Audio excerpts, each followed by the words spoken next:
Kita ada koleksi surat-surat light letters yang kita bawa daripada University London. So kita bawa kat sini.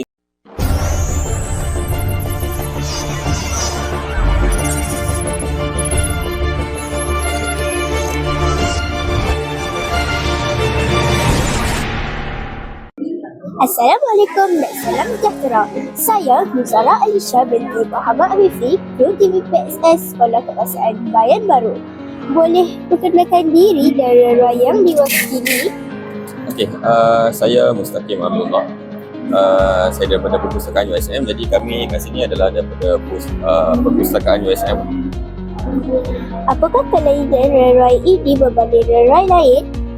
Okey, kita kat sini kita tak ada buku yang kita jual lah. Kita ada few koleksi lah. So yang kita bawa kat sini adalah koleksi unik daripada Perpustakaan USM lah. Kita ada koleksi surat-surat light letters yang kita bawa daripada University London. So kita bawa kat sini, so pengunjung-pengunjung boleh datang dan boleh tengok kita punya koleksi. Dan kita ada buku-buku yang kita beri secara percuma lah kepada pengunjung lah. Just datang dan jawab soalan-soalan mudah kan, yang dah mendapatkan secara percuma lah.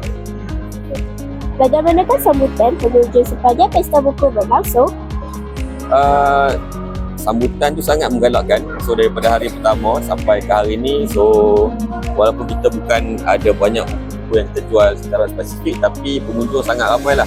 Utamanya pengunjung kanak-kanak yang datang untuk tengok, untuk main game, dan juga pengunjung dewasa yang untuk tengok kita punya koleksi perpustakaan lah. Dalam satu perkataan, bagaimana anda menggambarkan pesta buku Asian berpasu nombor 6? Happening, sangat happening lah. So kita punya, saya rasa pengunjung kali ni sangat-sangat meriah lah. So ada banyak pengunjung yang datang ke semua booth, masuk juga booth kami di perpustakaan lah.